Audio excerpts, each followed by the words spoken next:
Bisa terlihat? Oke. Pada pagi hari ini saya mendapatkan tema Tuhan sebagai Sang Pelindung Sejati.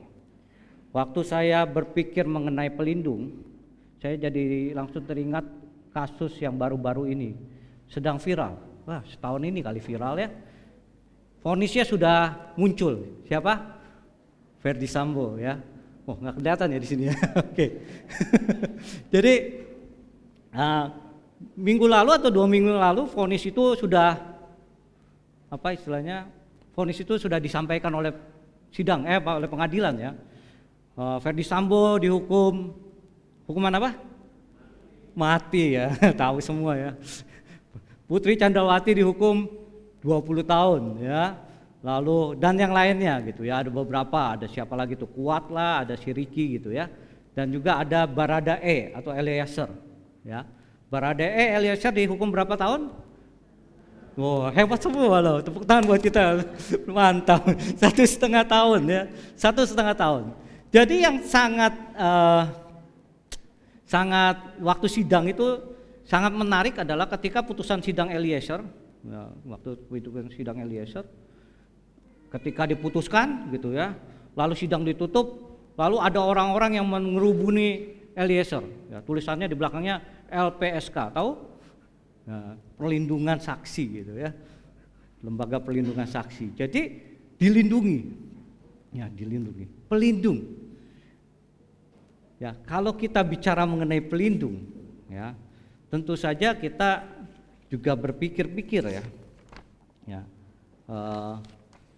mereka itu bukan hanya si Baradae aja gitu ya yang dilindungi, karena Baradae itu dilindungi karena dia jadi justice collaborator atau saksi yang meringankan gitu ya, yang bersedia mengungkapkan kebenaran gitu ya. Jadi dia masuk ke dalam suatu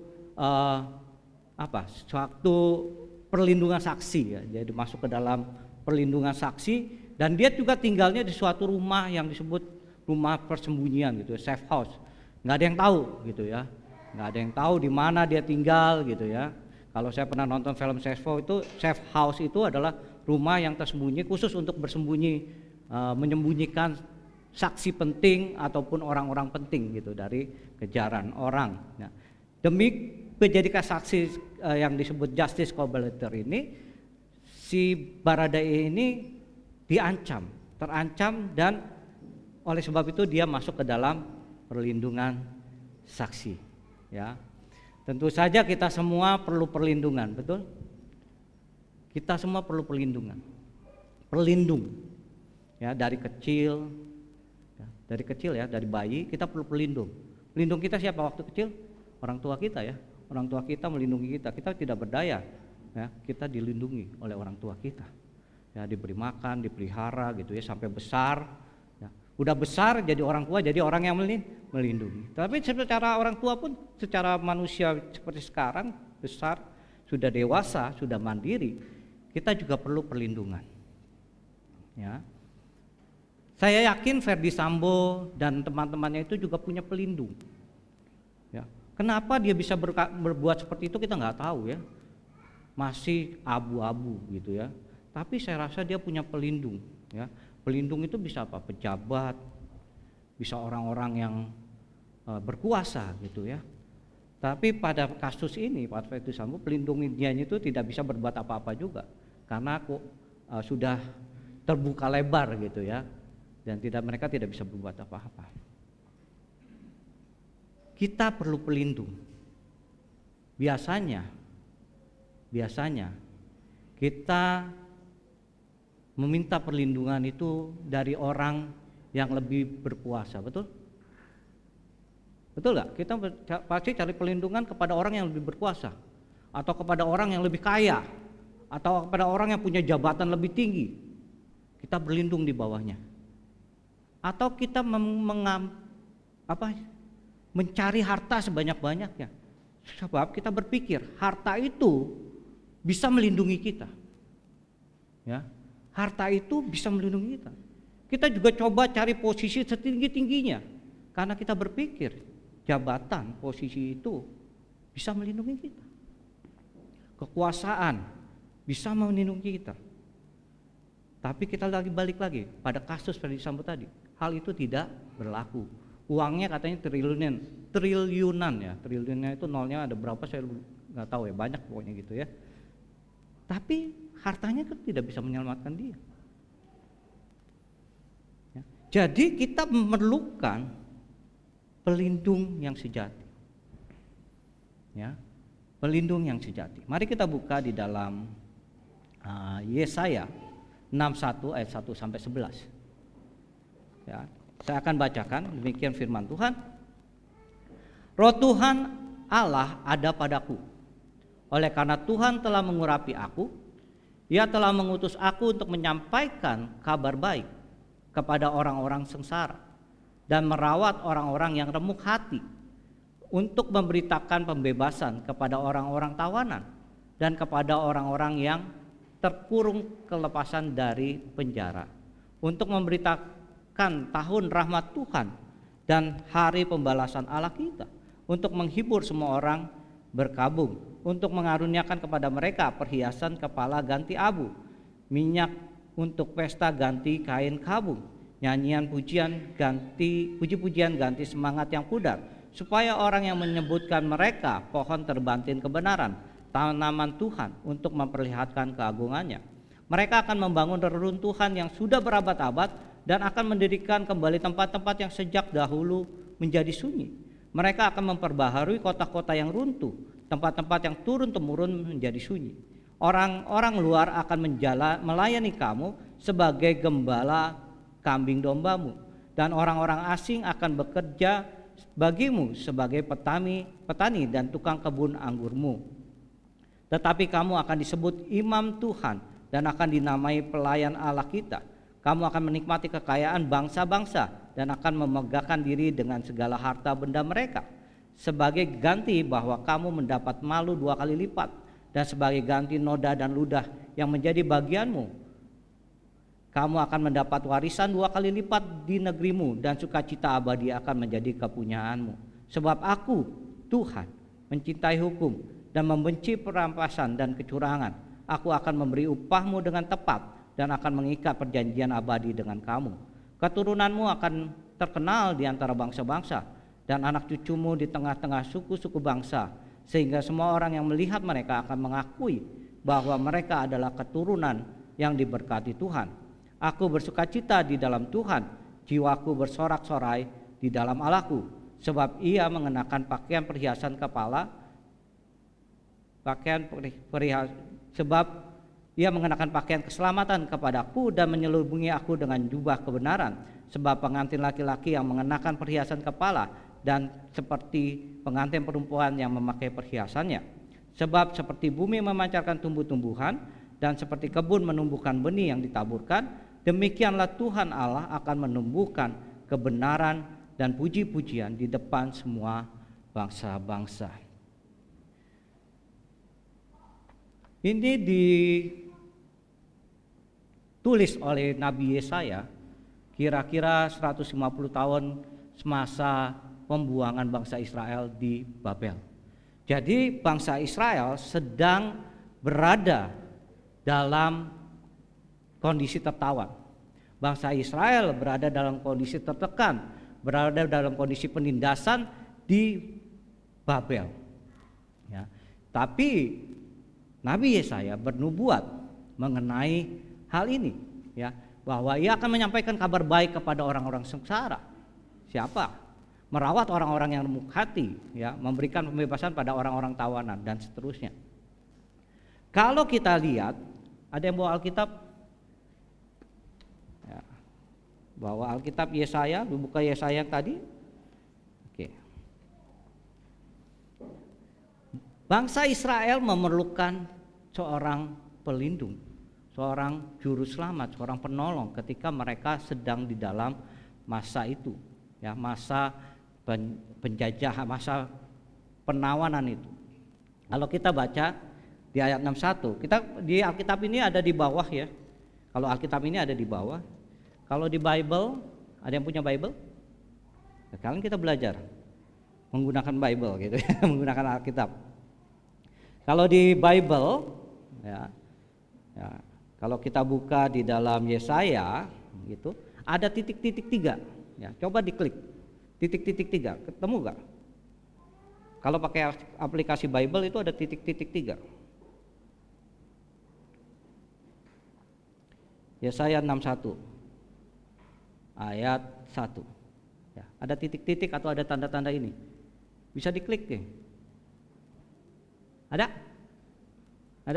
Kalau di sini ada di bawah ayat 6, pasal 61 ayat 1, ada di Matius 11, terus ada di Lukas 4 ayat 18 sampai 19. Ada di sini? Ketemu? Artinya apa? Kalau di Bible kita ketemu ini, berarti ada kaitan dengan ayat di Perjanjian Baru atau ayat-ayat lainnya. Ya, coba kita baca di Lukas. Ya, di Lukas 4. Ya, kita lihat di Lukas 4 ayat 18 sampai 19. Nemu Lukas 4 ayat 18 sampai 19.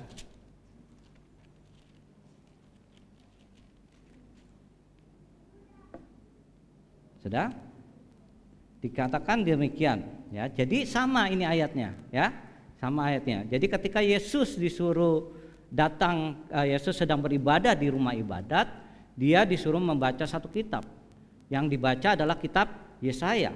Kitab Yesaya mana tadi? 61 ayat 1. Ya, kitab Yesaya 61 ayat 1 dan 2 ya. Dikatakan di 18 sampai 19 sama, Roh Tuhan ada padaku, oleh sebab Ia telah mengurapi aku untuk mencapaikan kabar baik kepada orang-orang miskin, dan Ia telah mengutus aku untuk memberitakan pembebasan kepada orang-orang tawanan dan penglihatan kepada orang-orang tua, untuk membebaskan orang-orang yang tertindas dan memberitakan tahun rahmat Tuhan telah datang. Sama ya? Sama. Jadi kelepasan yang dinubuatkan oleh Yesaya itu digenapi di dalam Perjanjian Baru. Kalau kita baca ayat 21 ya, ayat 21, Tuhan Yesus menyatakan, lalu Ia mulai mengajar mereka, katanya, pada hari ini genaplah nas ini sewaktu kamu mendengarnya. Jadi penolong, pelindung yang dikatakan oleh Nabi Yesaya digenapi di dalam Yesus Kristus. Ya, Dialah penolong, pelindung kita yang sejati. Jadi kalau kita belajar, kalau kita lihat di dalam Yesaya menyebutkan tentang seorang yang akan membebaskan bangsa Israel, seorang yang akan memberikan bangsa Israel kebebasan, itu ada di dalam diri Tuhan Yesus. Jadi Tuhan Yesuslah pelindung sejati kita. Jadi siapa pelindung sejati kita? Tuhan Yesus. Tuhan Yesuslah pelindung sejati kita. Amin. Coba katakan, Tuhan Yesus pelindung sejatiku. Ya, Tuhan Yesus pelindung sejatiku. Ya. Dialah pelindung sejati kita. Dialah yang memberikan kita kekuatan, pembebasan. Lalu seperti apa pelindung sejati itu? Ya, pertanyaannya, pelindung sejati itu seperti apa sih? Ya, apa yang dinamakan pelindung sejati itu? Ya, saya pelajari, saya coba merenungkan apa itu pelindung sejati. Yang saya dapatkan adalah, pertama, pelindung sejati itu seperti bapa kepada anaknya. Ya. Firman Tuhan katakan, adakah seorang daripadamu akan memberikan batu kepada anaknya jika ia meminta roti? Ya. Atau memberi ular ketika ia meminta ikan, apalagi Bapamu di surga. Ya. Jadi jika kamu yang jahat tahu memberi yang baik, melakukan pemberian yang baik, maka terlebih lagi Bapamu yang di surga. Seorang bapa akan melindungi anaknya. Dia akan melindungi anaknya semampu dia. Ya. Dia akan memberikan perlindungan kepada anak-anaknya. Tahun 1998 ya, ada sebuah gempa di Armenia.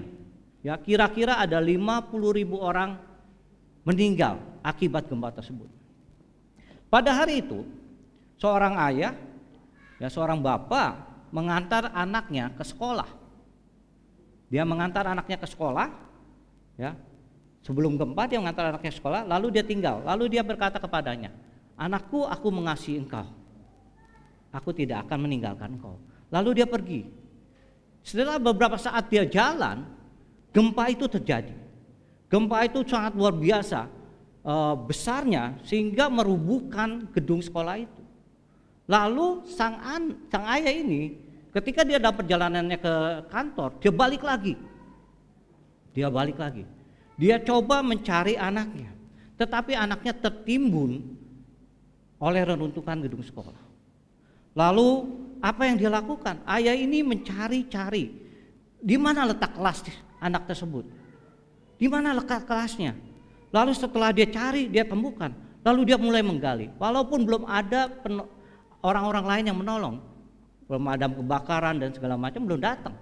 Orang-orang bilang tunggu nanti orang itu. Tetapi tetap menggali di tempat itu, ya, di tempat yang diyakini anaknya berada. Lalu dia gali, lalu datang banyak bantuan, tetapi mereka mencari tempat lain gitu ya. Dan orang-orang berkata nanti saja, gitu. Nanti pasti ditolong. Tapi ayah ini terus menggali. Lalu diberi makan, akhirnya orang-orang simpati ya, lalu memberi dia makan, minum, tapi dia tetap menggali. Sampai 36 jam dia menggali. Akhirnya dia menemukan satu bongkahan besar dan di dalamnya ada teriakan anak-anak. Ya. Jadi dia langsung berkata kepada orang-orang, semua bantu saya ngangkat batu ini." Lalu diangkatlah batu ini. Batunya itu lalu keluarlah ada 13 orang. 1 orang guru dan anak-anak. Dan ternyata di salah satu anak-anak tersebut adalah anak ayahnya ini. Dia begitu persisten, begitu sangat fokus untuk menyelamatkan anaknya. Itulah Bapak yang melindungi anaknya. Ketika anaknya keluar, apa yang dia katakan? Saya menguatkan teman-teman saya bahkan menguatkan guru saya. Ayah saya pasti akan datang. Ayah saya pasti akan menyelamatkan saya. Itulah Bapa yang melindungi anaknya. Seperti itulah pelindung yang sejati. Dia tidak pernah meninggalkan kita. Dia mengasihi kita, dia memelihara kita, dia melindungi kita. Ya, yang pertama, ya, seperti Bapa kepada anaknya. Yang kedua, seperti gembala kepada domba-dombanya. Ya, di dalam Yohanes 10 ayat 10 sampai 11, pencuri datang untuk mencuri dan membunuh dan membinasakan. Aku datang supaya mereka mempunyai hidup dan mempunyainya dalam segala kelimpahan. Akulah gembala yang baik. Gembala yang baik memberikan nyawanya kepada domba-dombanya. Domba adalah binatang yang paling lemah. Ya, domba adalah binatang yang tidak memiliki pertahanan hidup. Ya, kalau kita melihat domba adalah binatang yang lemah. Kalau kita lihat macan ada cakar, ada taring gitu ya. Kita melihat kodok juga ada gitu kan, ada racunnya. Ular ada racunnya. Domba adalah binatang yang sangat lemah. Dia tidak punya apa-apa. Ya, dia tidak punya apa-apa. Kalau kita lihat domba hanya hewan yang sangat lemah. Perlu seorang gembala untuk membawa domba mencari makan. Perlu seorang gembala yang melindungi kawanan domba tersebut. Ya. Pada dasarnya, ya, kenapa tongkat gembala tahu ya? Selalu ada lengkungan gitu ya. Ya, ada lengkungan kan? Kalau di gambar-gambar pasti ada lengkungan gitu. Kenapa? Kalau domba ini udah nggak punya pertahanan hidup, nakalnya luar biasa. Jadi kalau dia jalan suruh ngikutin, dia suka ngekor gitu ya, jalan sendiri. Lalu sama gembalanya ditarik gitu. Ya, itulah gunanya lengkungan, ditarik. Ya, jadi gembala yang baik itu, firman Tuhan katakan menyerahkan nyawanya untuk domba-dombanya. Dia sudah menyerahkan nyawanya untuk kita. Amin. Di kayu salib dia mati untuk kita. Kita domba yang tidak berdaya, tetapi oleh karena dia, ya, dia mengasihi kita. Dia gembala yang baik, dia menyelamatkan kita, melindungi kita. Ya. Jadi perlindungan dari domba itu adalah arah yang kita harus lakukan. Domba tidak tahu arah yang mana yang benar, arah kemana kita jalani. Ya. Tetapi firman Tuhan katakan, gembala yang baik memberikan arah. Dia menuntun kita ke rumput yang berumput hijau. Ya, dia menuntun kita ke air yang tenang. Ketika kita melewati lembah kekelaman, gadamu dan tongkatmu, itulah yang menghibur. Ya, dia mengantarkan kita ke air yang tenang, ke rumput yang hijau. Ya, walaupun situasi kita tidak mengenakan, ya, apalagi pas masa pandemi COVID kemarin, pasti situasinya berubah sangat cepat. Ya, kita tidak tahu yang tadinya kita bisa belanja tanpa uang gitu ya, pakai handphone doang, bawa handphone gitu ya. Sekarang sudah bisa. Gitu. Perubahan sangat besar terjadi. Ya. Perubahan biasanya membuat kita takut, khawatir, ragu-ragu, ya kan? Kadang-kadang membuat kita putus asa. Tetapi arah yang benar, yang dari gembala itu, itulah yang menenangkan hidup kita. Dia akan menuntun kita ke jalannya yang benar. Dia yang memberikan segala kebutuhan kita. Dia mencukupkan segala kebutuhan kita. Itu yang kedua, seperti gembala kepada domba-dombanya. Yang ketiga, ya, yang ketiga adalah seperti benteng yang kokoh. Mazmur 144 ayat 2 katakan, yang menjadi tempat perlindunganku dan kubu pertahananku, kota bentengku dan penyelamatku, perisaiku dan tempat aku berlindung, yang menundukkan bangsa-bangsa ke bawah kuasaku. Ya, kalau dilihat itu tembok apa? Tembok Cina ya. Ya, katanya tembok Cina dari luar angkasa pun kelihatan gitu ya, saking panjangnya gitu ya. Tembok Cina dibuat sebanyak 2.400 km. 2.400 km. Ya. Digunakan untuk apa? Untuk mencegah serangan, serbuan dari pihak luar ke dalam. Ya, menjaga mereka supaya tidak diserang secara tiba-tiba oleh musuh. Kota benteng pertahanan kita adalah Tuhan. Ya. Kita hidup di dalam pertempuran-pertempuran yang tidak kita sadari. Ya, Daud merasakan pertempuran-pertempuran secara emosional, secara fisik. Ya, kadang-kadang hal itu menyakitkan. Tetapi kita percaya jika kita berada di dalam benteng itu, maka Tuhanlah yang akan melindungi kita. Ya, maka Tuhanlah yang akan melindungi dan menyertai kita. Ya. Karena pertempuran tidak bergantung kepada di mana kita, siapa kita, tapi pertempuran bergantung kepada siapa yang ada di pihak kita. Siapa yang menjadi penolong kita, pelindung kita, yaitu Tuhan Yesus. Kita harus berada di dalam bentengnya, berada di dalam lindungan dan kuasa Dia, sehingga kita bisa terhindar, kita bisa menghindari, kita bisa terluput dari segala macam cobaan, godaan, halangan, rintangan yang ada di kehidupan kita. Jadi 3 hal pelindung sejati itu. Pertama, dia seperti bapa kepada anaknya. Kedua, ya, dia seperti gembala kepada domba-dombanya. Ketiga, dia seperti benteng yang kokoh yang melindungi kita semua. Lalu pertanyaan selanjutnya, kita sudah tahu Yesus itu kota benteng kita, Yesus itu pelindung kita yang sejati. Yang selanjutnya adalah pertanyaannya adalah bagaimana? Ya, selalu saya katakan what, why, how gitu ya. Saya selalu katakan what, how. Bagaimana menjadikan Tuhan Yesus itu sebagai pelindung yang sejati? Kita tahu, percaya Yesus pelindung sejati kita, percaya. Tapi bagaimana caranya kita mengandalkan Dia sebagai pelindung yang sejati?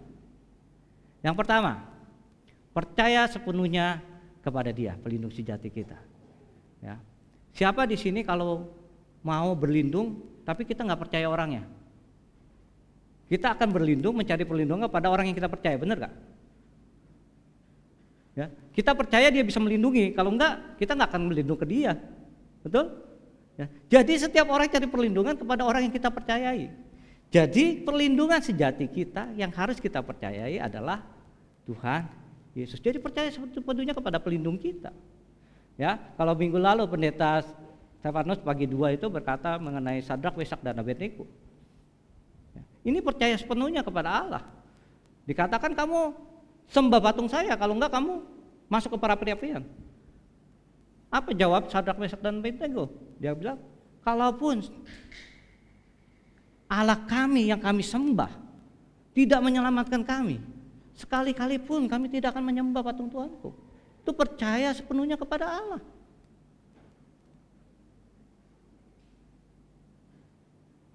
Sekalipun rintangan yang kita hadapi, sekalipun apapun yang kita hadapi, kita percaya Tuhan melindungi kita. Kita percaya Tuhan ada beserta dengan kita, melalui bersama-sama di dalam lembah kekelaman itu, dilalui bersama-sama di dalam keadaan apapun di dalam hidup kita. Itulah percaya sepenuhnya kepada Tuhan. Ya, Mazmur 62 ayat 9, percayalah kepadanya setiap waktu. Setiap waktu. Jadi enggak ada kadang-kadang kita percaya, kadang-kadang enggak. Percaya sepenuhnya adalah percaya setiap waktu. Ya. Mazmur 46 ayat 2, Allah itu tempat perlindungan dan kekuatan, sebagai penolong dalam sekarang sangat terbukti. Jadi Daud sudah mengalami, dia ceritakan di dalam Mazmur bahwa perlindungan Tuhan sudah sangat terbukti. Ya, jadi pertama, ya, yang harus kita lakukan, ingat, percaya sepenuhnya kepada Tuhan Yesus sebagai pelindung sejati kita. Hal yang kedua yang perlu kita lakukan adalah taat kepada Tuhan. Ya, kisah para rasul 5 ayat 29. Rasul Petrus diperhadapkan kepada mahkamah agama, dia dikatakan kamu jangan memberitakan lagi tentang Yesus, tapi Tuhan Petrus berkata, kita harus lebih taat kepada Allah daripada kepada manusia. Tapi kadang-kadang kita lebih memilih menyenangkan atau disukai orang lain daripada taat kepada Tuhan. Ya. Lebih milih orang lain senang sama kita. Ya, kalau kemarin ada kesaksian di doa Elia gitu ya, ada Pak Pompi ya kemarin, kalau ada tempat orang yang berkumpul kita sama-sama melakukan kesalahan bareng-bareng gitu ya, dia bilang. Tapi kalau kita taat, kita tidak melakukan itu. Tapi karena kita mau diterima di dalam lingkungan itu, kita menjadi tidak taat. Apa yang kita putuskan di lingkungan kerja kita? Ya, sesuatu yang mungkin biasa terjadi gitu ya, datang terlambat itu biasa terjadi ya, kalau di tempat saya datang terlambat itu biasa terjadi, tapi sekarang karena saya termasuk atasannya, jadi ya bawaan saya kalau terlambat denda ya, tapi bagi mereka biasa terjadi gitu ya. Tapi Tuhan katakan taat kepada Tuhan. Taat kepada Tuhan adalah menjadi teladan, menjadi contoh, menjadi saksi. Janganlah kita terlambat di dalam kita datang ke tempat kerja. Gitu. Jadi taat kepada Tuhan. Ya, balik lagi ke seperti domba. Ya, di dalam Yohanes 10 ayat 4, jika semua dombanya telah dibawanya keluar, ia berjalan di depan mereka dan domba-domba itu mengikuti dia karena mereka mengenal suaranya.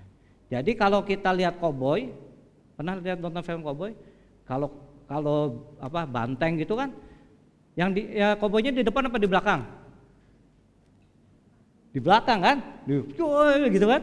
Suruh gitu. Kalau domba dituntunnya yang di depan gembalanya. Ya, kalau ngangon apa sih namanya ya? Bebek ya. Bebek juga dari belakang kan? Gitu kan? Jalan gitu ya. Tetapi kalau domba itu gembalanya di depan. Gembalanya yang mengarahkan jalan. Jadi kalau dia taat ngikutin ngikutin gembalanya, dia tidak akan tersesat. Tetapi kalau dia menyimpang, dia pasti akan tersesat. Ya, jadi taat kepada Tuhan adalah mengikuti segala apa yang Tuhan kehendaki kita lakukan, mengikuti apa segala perintah Tuhan. Ya, itu yang kedua yang harus kita lakukan. Yang ketiga, ya, yang ketiga adalah selalu melekat kepada Tuhan. Ya, melekat kepada Tuhan. Sungguh hatinya melekat kepadaku, maka aku akan meluputkannya, aku akan membentenginya, sebab ia mengenal namaku. Untuk berada dalam benteng itu, berada dalam lindungan itu, kita harus ada di dalam Tuhan, harus melekat kepada Tuhan. Kalau enggak kita berada di luar. Ya, firman Tuhan katakan ranting-ranting harus melekat pada pokok anggur, ya, harus melekat. Kalau tidak melekat, ya tidak akan berbuah. Jadi kita harus melekat kepada Tuhan, harus ada di dalam Tuhan, harus berada di dalam firman-Nya, harus berada di dalam kendali Tuhan, bukan kita sendiri. Berada di dalam Tuhan berarti kita hidup dalam sesuai dengan firman Tuhan. Ya, kita harus berani mengambil keputusan. Di dunia ini banyak pilihan. Ya, kepada siapa kita berlindung? Ya, kepada siapa kita pilih mempercayai? Kepada siapa kita memilih untuk taat? Kepada siapa kita memilih untuk melekat? Kita semua butuh perlindungan. Ya, tidak ada di sini yang bisa berjalan sendiri. Firman Tuhan katakan 2 orang lebih baik daripada sendiri. Karena kita ini makhluk sosial yang perlu orang lain. Ya, perlu orang lain. Oleh karena itu mari kita mau melekat kepada Tuhan, mau hidup taat di dalam Tuhan, mau percaya sepenuhnya kepada Tuhan, karena Dialah satu-satunya Allah pelindung yang sejati. Orang lain bisa melindungi kita sementara, manusia bisa melindungi kita sementara. Ketika itu orang itu sudah tidak ada, kita tidak bisa lagi berlindung kepadanya. Tetapi ketika Yesus mati di kayu salib, dia naik ke surga, dia tetap melindungi kita, karena janjinya dia menyertai kita sampai selama-lamanya. Saya ada satu video, mungkin apakah bisa ditayangkan atau tidak, bisa dilihat atau tidak. Sebelum saya akhiri, ada video. Suaranya nggak bisa ya? Oke, saya stop share dulu. Saya harus share dengan sound.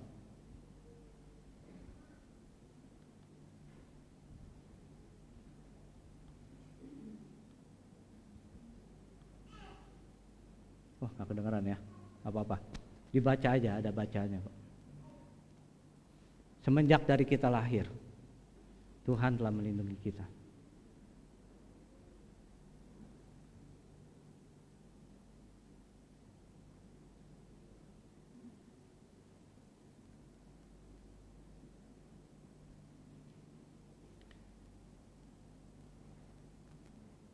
Jadikan Alkitab, firman Tuhan menjadi penuntun hidup kita.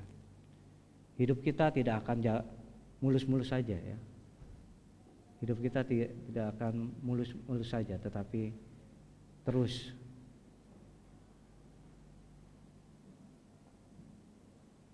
ada pasang surutnya.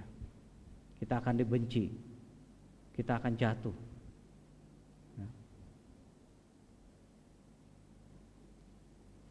Dia tetap ada di sekitar kita.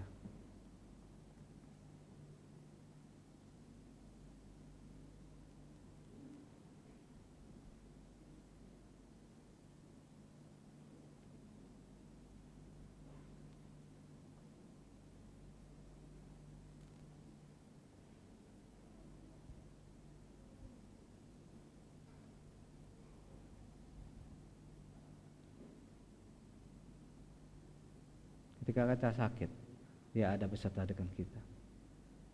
Apapun kondisi kita, dia selalu berada di sisi kita.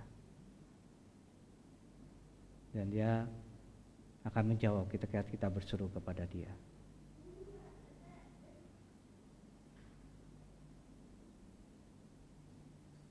Tapi terkadang kita tergoda oleh dosa. Kita tergoda untuk melakukan hal yang tidak Tuhan kehendaki.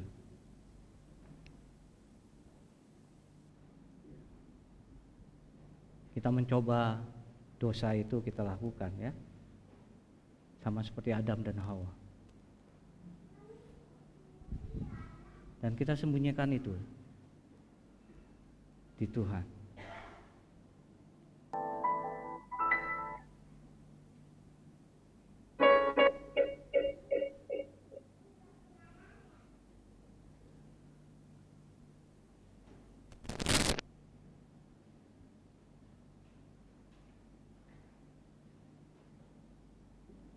Kita mulai jauh dari Tuhan. Kita mulai mencari alasan untuk tidak berbakti, tidak duduk di bawah kaki Tuhan. Kita tidak ada waktu lagi untuk Tuhan.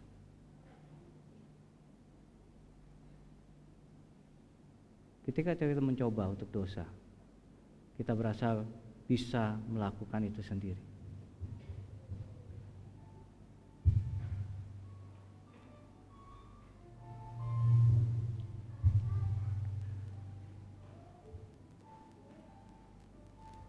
Kita terus hidup di dalam dosa.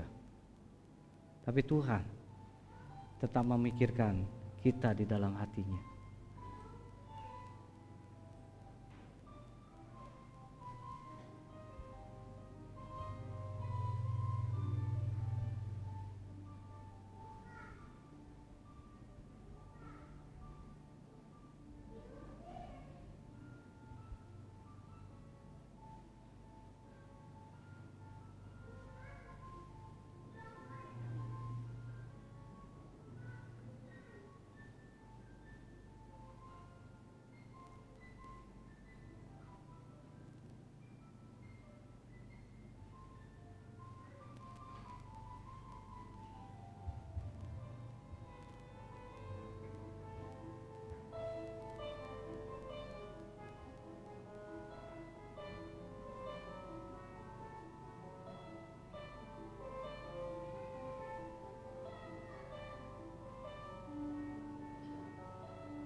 Tuhan tetap setia walaupun kita tidak setia. Karena Dia tidak dapat mengingkari siapa dirinya. Dia tetap mengasihi kita walaupun kita jauh daripada Dia. Walaupun kita berdosa, menyembunyikan dosa, ketika kita datang kepada Dia, Dialah pelindung kita yang sejati, yang mengampuni kita dan memelihara kita kembali menjadi anak-anaknya. Jadi apapun dosa yang pernah kita perbuat, seberapa banyak pun, seberapa besar pun, Dia sudah tebus di atas kayu salib. Asalkan kita menjadikan Dia pelindung sejati kita. Pelindung sejati yang mau mengasihi kita, yang terus mengasihi kita, menyertai kita di sepanjang hidup kita. Ketika kita pergi, kita berseru kepada Dia, maka Dia akan menjawab segala doa-doa kita, menjawab dan mengampuni segala kesalahan kita. Karena Dia pelindung kita yang sejati. Dia pelindung sejati seperti Bapa yang sayang, yang mengasihi anak-anak. Dia pelindung sejati seperti gembala yang rela mati bagi domba-dombanya, yang mencari satu domba yang terhilang untuk dibawa kembali kepada kawanan domba yang diselamatkan itu. Pelindung sejati seperti benteng kokoh yang melindungi kita dari segala mara bahaya, dari segala serangan-serangan dari luar. Yang perlu kita lakukan hanya kita taat. Kita percaya sepenuhnya kepada Dia. Kita taat kepada Dia. Dan kita melekat kepada Dia. Mari kita mau merespon akan firman Tuhan. Kita mau merenungkan bagaimana kehidupan kita saat ini. Sepanjang hidup ini, sudahkah kita menjadikan Dia pelindung kita yang sejati? Sepanjang hidup ini, sudahkah kita mempercaya Dia sepenuhnya, sehingga kita tidak mencari pelindung-pelindung yang lain selama hidup ini? Sudahkah kita taat atas segala apa yang Dia kehendaki kita lakukan? Apakah kita terus mengikuti Dia di dalam hidup kita? Sepanjang hidup ini, apakah kita melekat kepada Dia? Atau hanya melekat? Tidak benar-benar melekat, hanya terpasang saja. Melekat berarti berada di dalam dirinya, berada di dalam firman-Nya.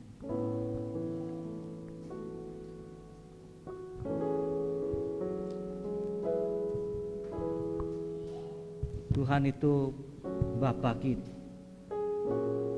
Tuhan itu gembala kita. Tuhan itu benteng kehidupan kita. Marilah kita percaya di dalam hati kita.